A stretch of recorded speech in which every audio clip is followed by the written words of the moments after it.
Kwanza ni taarifa ya habari za dunia ikisomwa kwako nami Leila Muhammad. Rais wa Marekani Donald Trump ameitaka Iran ijisalimishe bila masharti.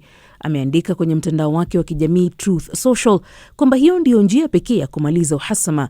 Amesema baada ya Iran kukubali kushindwa, inapaswa kuchagua kiongozi mpya ambaye atakubalika kwa utawala wake. Aliongeza kuwa Marekani na washirika wake watafanya kazi pamoja kujenga upya uchumi wa nchi hiyo. Aidha, amesema kwamba Iran itakuwa na mustakabali mzuri na itakuwa na nguvu zaidi kuliko hapo awali. Israel na Marekani zimeendelea na mashambulizi makali dhidi ya Iran huku mji mkuu Tehran ukitikiswa tena na milipuko mikubwa. Jeshi la Israel limesema limeanza awamu mpya ya vita likilenga kile lilichokiita miundombinu ya utawala. Pia limewaambia wakazi wanaoishi ndani na karibu na eneo la viwanda katika mji wa Qom kusini mwa Tehran kuondoka eneo hilo mara moja. Katika ujumbe uliochapishwa kwenye mtandao wa X, jeshi la Israeli limesema litaanza operesheni katika eneo hilo kwa muda wa saa chache zijazo.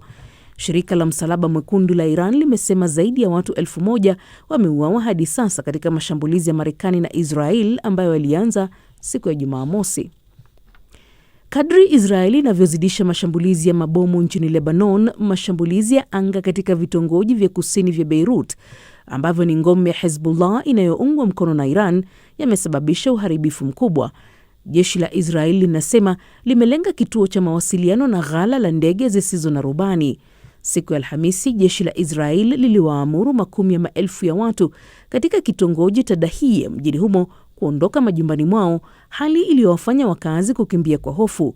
Wengi walikesha usiku barabarani na ufukweni. Waziri Mkuu wa Lebanon Nawaf Salam ameonya kuhusu janga la kibinadamu.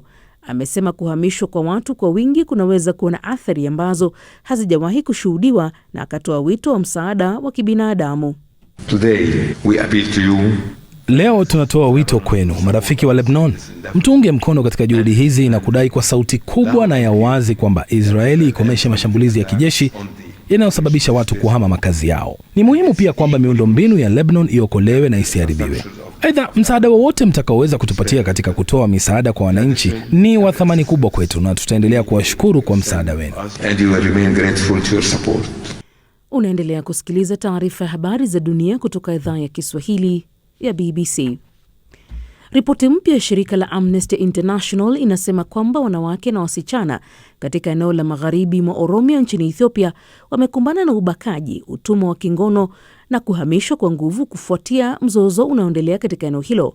Utafiti huu unaangazia unyanyasaji unaohusishwa na mapigano kati ya Oromo Liberation Army OLA na Ethiopian National Defence Forces ENDF ambao umeendelea tangu mwaka 2019. Yusuf Mazimu anaeleza zaidi. Amnesty International ilihoji manusura 10 kutoka eneo la Kelem Walaga magharibi mwa Oromia. Kwa mujibu wa ripoti hiyo, 7 kati yao walikuwa chini ya umri wa miaka 18 wakati mashambulizi hayo yalipotokea. Manusura walisema kwamba walitekwa nyara, kupigwa na kubakwa mara kwa mara, wakati mwingine kwa siku kadhaa hata wiki nzima. Baadhi ya manusura waliripoti kuwa wapiganaji walichoma nyumba zao na kutishia kuwaua wale ambao walikataa kuondoka. Mzozo katika eneo hilo la Oromia, ambao ni eneo kubwa zaidi nchini Ethiopia, umesababisha mateso makubwa kwa raia wa nchi hiyo. Mashirika ya misaada ya kibinadamu yanakadiria kwamba zaidi ya watu 100,000 wamehamishwa makazi yao katika eneo la Kelem Walaga pekee kwa sababu ya mzozo huo. Indonesia imesema itapiga marufuku watoto walio chini ya umri wa miaka 16 kutumia mitandao ya kijamii, ikitaja hatari kama pornografia mitandaoni, unyanyasaji, udanganyifu wa mitandaoni na uraibu wa interneti. Waziri wa mawasiliano Meutia Hafid amesema akaunti za watoto kwenye majukwaa ya kidijitali yenye hatari kubwa kama YouTube, TikTok na Roblox zitaanza kufungwa kuanzia tarehe 28 mwezi wa Machi. Hatua hiyo ni sehemu ya juhudi za kuimarisha sera za ulinzi wa watoto katika taifa hilo lenye takriban watu milioni 280. Marufuku ya Indonesia inafuatia hatua sawia na ile iliyochukuliwa na Australia, ambayo ilikuwa nchi ya kwanza kuwazuia walio chini ya miaka 16 kutumia mitandao ya kijamii mwezi Novemba mwaka 2025. Hungary imesema itawafukuza raia 7 wa Ukraine waliokuwa wamezuiliwa kwa tuhuma za utakatishaji wa fedha. Wanaume hao walikamatwa walipokuwa wakisafiri katika magari mawili yakiripotiwa kubeba mamilioni ya dola na euro pamoja na kilo kadhaa za dhahabu. Ukraine ilishutumu Hungary kwa kuwashikilia raia wake mateka na kudai waachiliwe mara moja. Waziri wa mambo ya nje Andriy Sybiha amesema wanaume hao walikuwa wafanyakazi wa benki waliokuwa wakisafiri kupitia Hungary kama sehemu ya huduma za kawaida kati ya Austria na Ukraine walipokamatwa. Mahusiano kati ya nchi hizo mbili yanaendelea kudorora kwa kasi, huku Budapest ikishtumu Kiev kwa kukatiza usambazaji wa mafuta ya Urusi. Hungary inaendelea kudumisha uhusiano wa karibu na Urusi. Hii ni BBC.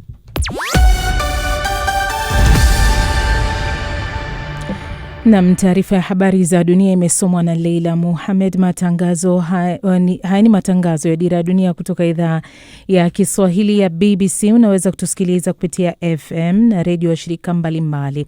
Ukiwa Tanzania, tusikilize kupitia Bod FM, Radio Kwizera, CGFM, Classic FM, Radio Free Africa, Loliondo FM na Zenji FM huko Zanzibar.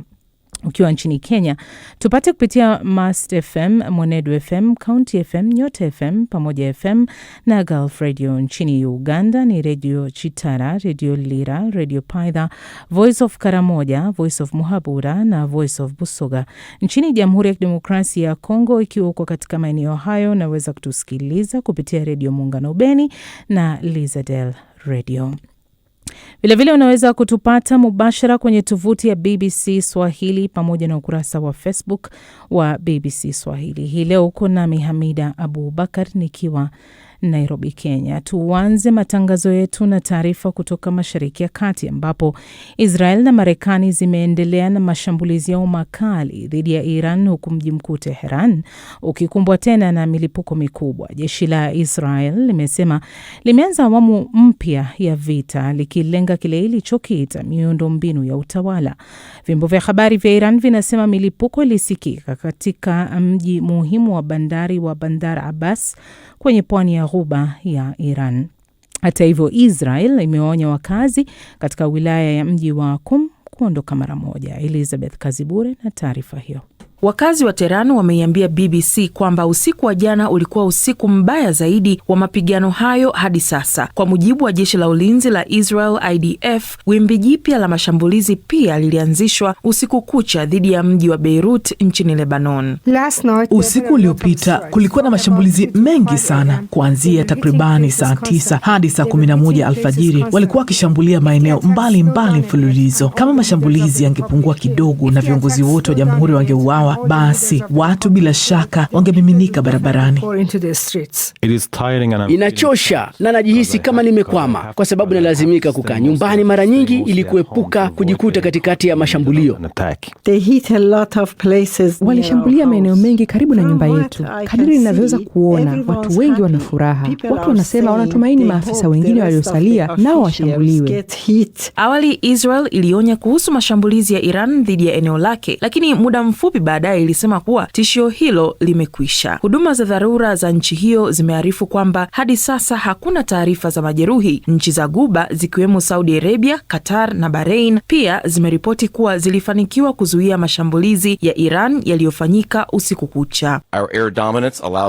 Kuitawala anga kunatupa uwezo wa kushambulia kitovu cha nguvu za Iran kwa nguvu kubwa na kufikia maeneo ya mbali. Katika saa 72 zilizopita pekee, vikosi vya Marekani vimeshambulia karibu maeneo muhimu 200 ndani kabisa Iran, ikiwemo maeneo ya karibu na Tehran. Na katika saa moja iliyopita tu, ndege ya Marekani aina ya B2 imedondosha makumi ya mabomu yenye uzito wa pauni 2000 akilenga vituo vya kurushia makombora ya ballistic vilivyojengwa chini kabisa ya ardhi.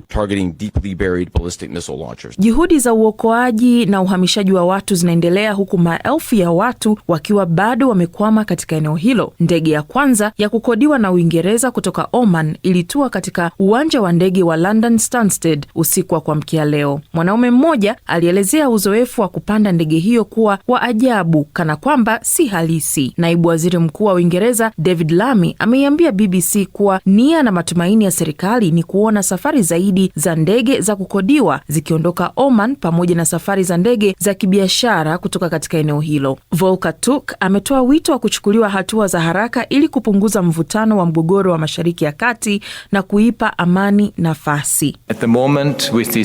Kwa sasa, kutokana na amri hizi za jumla na kubwa za kuwahamisha watu, tunazungumzia mamia hadi maelfu ya watu. Sisi na wenzetu tulioko uwanjani tunasikia kila siku kuhusu maumivu na hofu wanayokabiliana nayo watu, hasa kwa sababu hawajui pa kwenda wala hawajui hali hii itachukua muda gani. Bila shaka, hali hii inaleta wasiwasi mkubwa chini ya sheria za kimataifa za haki za binadamu, hasa inapohusiana na masuala ya uhamisho wa watu kwa lazima.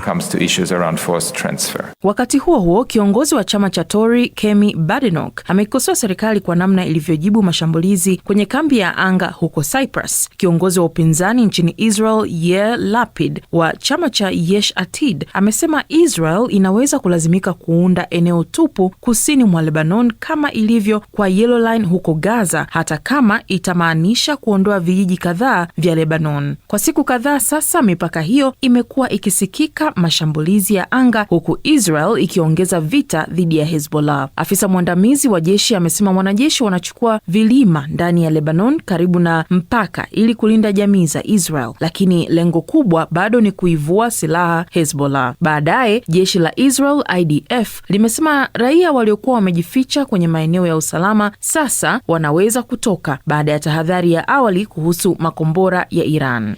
Na kufuatia hayo yote, Peter Mwangangi amezungumza na balozi wa Israel nchini Kenya Gideon Behar, anayeanza kwa kuelezea wasiwasi wa Israel kuhusu usalama wao dhidi ya makundi yaliyojihami ya kikanda.